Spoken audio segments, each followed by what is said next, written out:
It's almost over. It's almost over. It's almost over.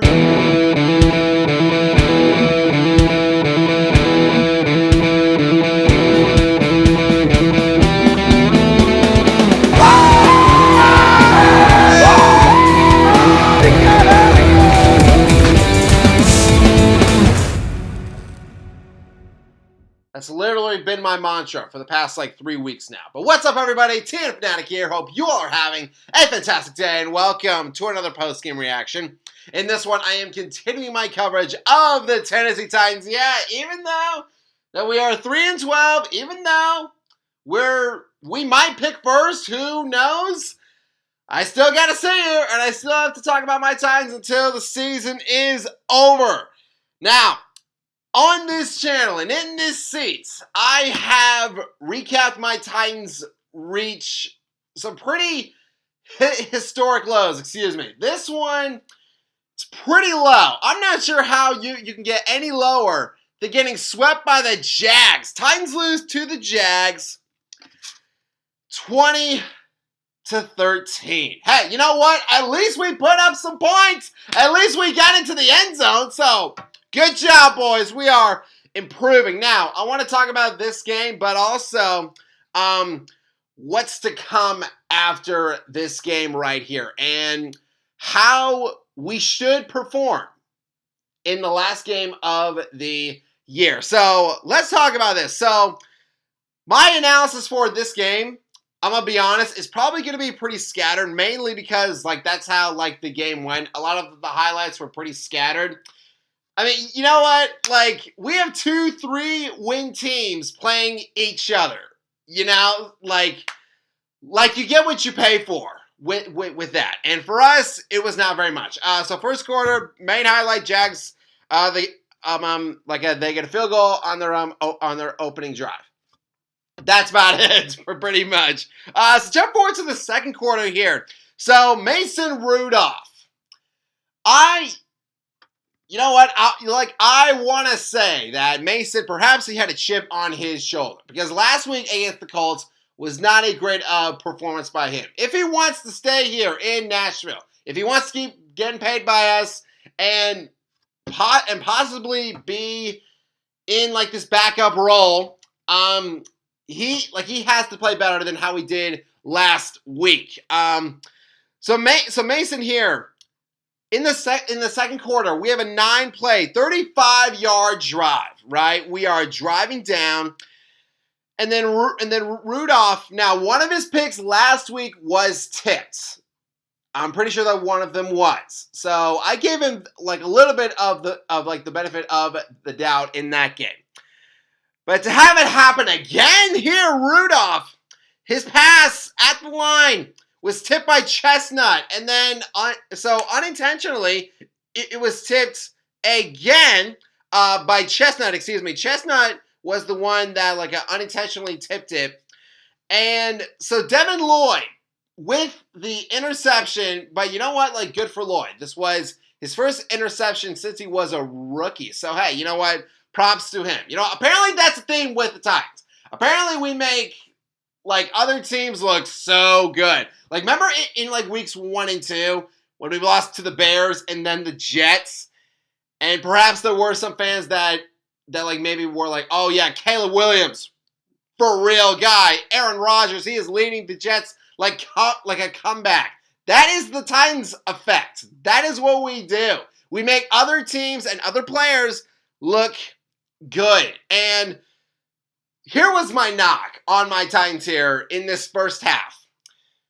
You know, the season is over. It is over. And, you know, I've seen what Jeffrey Simmons, what he has said about these last few weeks. He stated that he still wants to compete, which I do respect and I get, because we have been losing all year long. And for Brian Callahan, it's kind of scary that it's only his very first year, and it already seems like he's coaching for his job. If I were Brian, if I was the head coach and I was struggling, and I knew that the season was over for me, I would say, you know what?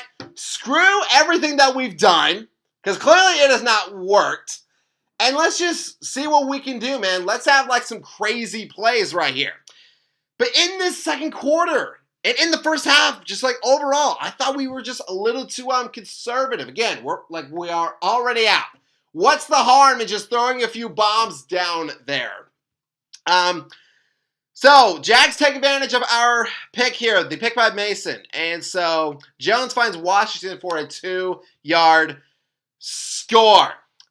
It's rough, man. Getting dominated by the Jags. They had a lot of highlights here in this game. So 2nd and 11, Jones, he found Thomas for, oh my gosh, it was a 31-yard gain that Jones had here on 2nd and 11 with 4:49 in the second, which Thomas, I will talk about him also. It's sad that I have to, but I have to talk about him because he did have a great game. He was picking us apart left and right. Thankfully, we keep them out of the end zone.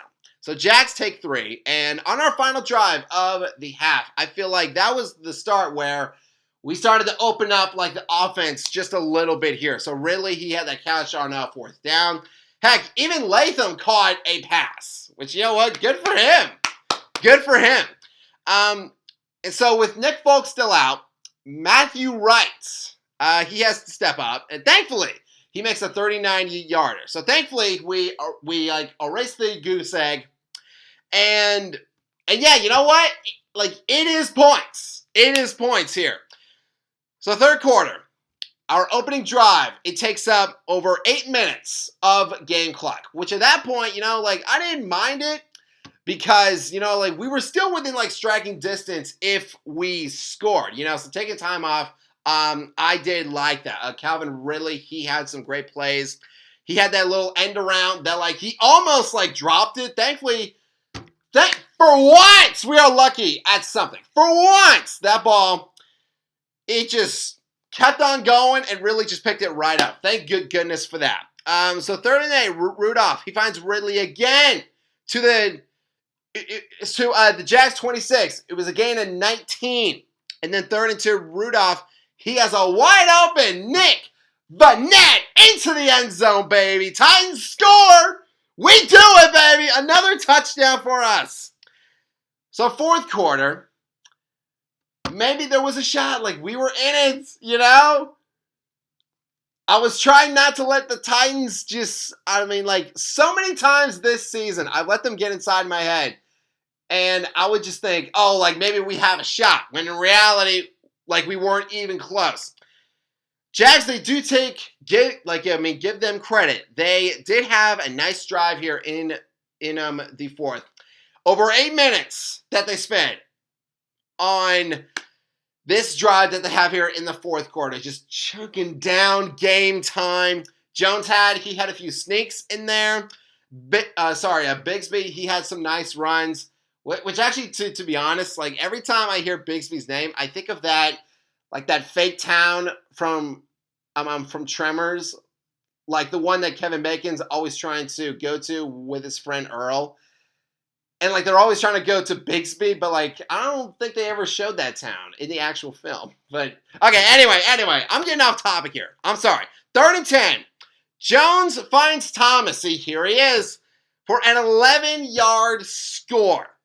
And, oh my gosh, Thomas, this kid has some moxie to him. So he was being covered by Brownlee. And again, I say covered like this. Because Brownlee, turn around, man! Let that ball just go right past you. At least when you turn around, you can see it. You can see where it's coming. And you can at least have a chance to bat that ball down. And you know what? It does stink that Brownlee did allow this. In my opinion, I don't think he had a great game covering Thomas here. Thomas, he, you know what?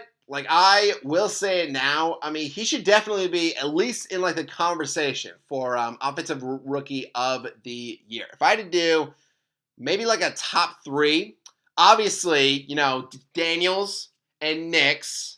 Those have to be the top 2.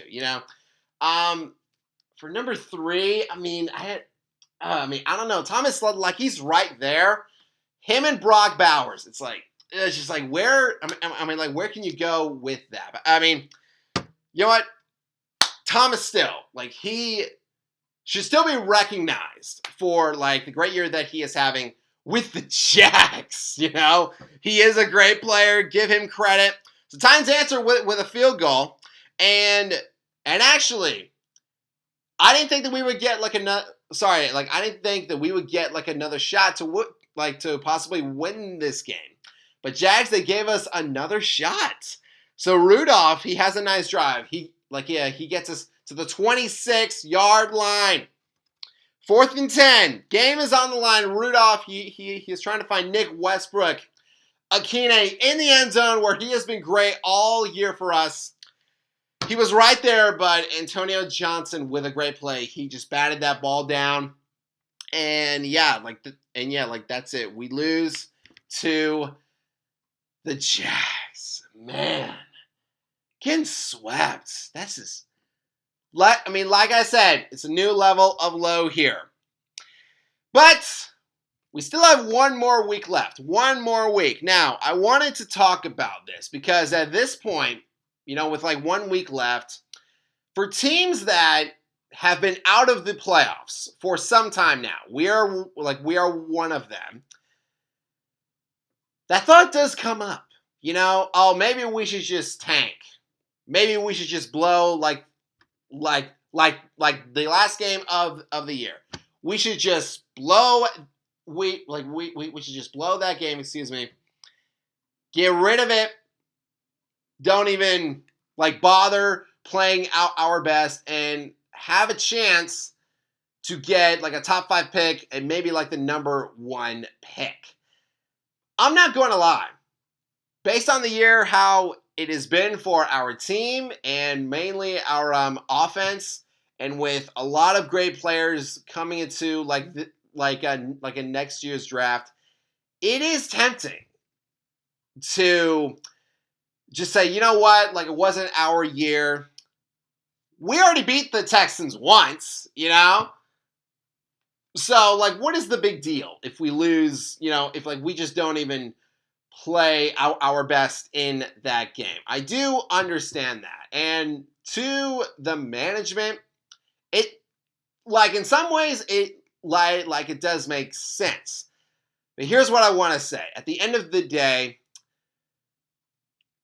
let's talk about the players. Let's talk about them. The men who suit up every single week and they go out there to play their best. Because at the end of the at the end of the day, those are the guys that really matter in any team, is the players. Because they are doing it. They are doing it all. Of course, coaches and coordinators, they do help them, but they are the ones out there on the field playing hard. And for us, I'm sure a lot of Titans players, I bet they would be just insulted if imagine this. You lose all year long. You have 1 game left. You want to end the year strong. And for most guys, for a lot of players on teams, at this point in the year, some are playing for their jobs. So at that point in the year, those guys want to play their best because this year for us has sucked. And I'm going to talk about one time. I'm going to talk about my boy Jeffrey Simmons. Because again, I appreciate how vocal he has been.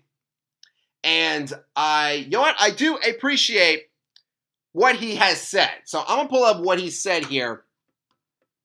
So Jeffrey Simmons said this. He said, if a coach or GM or anyone came to me about tanking, I'd tell them to get me out of here. I love Big Jeff. I'm not wearing his jersey right now because this was a gift from it was a gift from my brother.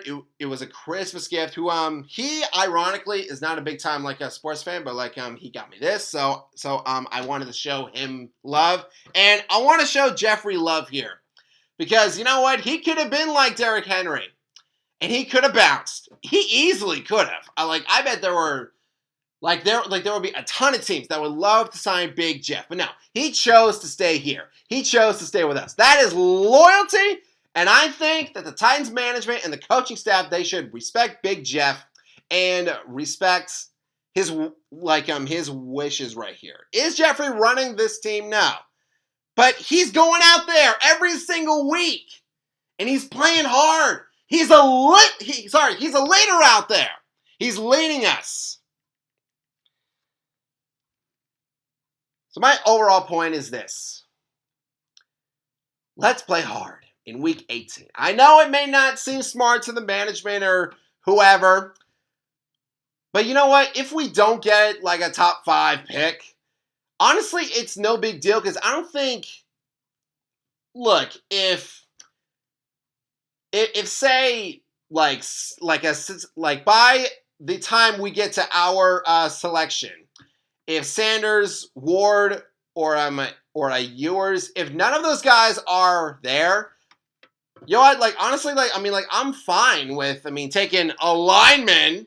That would be great as well. Like that's another big need on our roster. And you know what? I would be fine with giving Levis like another shot. I know that Coach Callahan, he will be playing both Rudolph and Levis in the final week, which I think is very fair. If Levis, you know what? Like if he does bad, and if like Ward or Sanders are there, you know what? Then I say pull that trigger. If Will shows at least some amount of growth, let's keep him. And you know what? Let's draft a lineman. Maybe we can trade down to get like more draft capital. Maybe. So next week, let's play hard. Because this year sucks! I have to sit here and recap all these losses. Only 3 times this year I've been thrilled and I've been happy. I would love to make it a 4th. And you know what? If we slide from, I think currently we're picked 2nd right now. If we slide to 6th or 7th, you know what? I'm fine with that. I'm fine because again, this year's draft, it will be filled, with tons of great players. So I'm fine with honestly whoever we get. So yeah, that is the message for us. Let's end this year strong. Let's forget the past and let's move on to the future. Let's play good in all facets, all phases of the game and end the year strong. But fans, that is going to do it for this post-game reaction. Thank you all so much for watching. If you all enjoyed this video, hit that subscribe button, click that bell, and you can join our Fanatic Army. And a hearty salutes to all of you as always. And I hope that all of you have a fantastic day. Time now!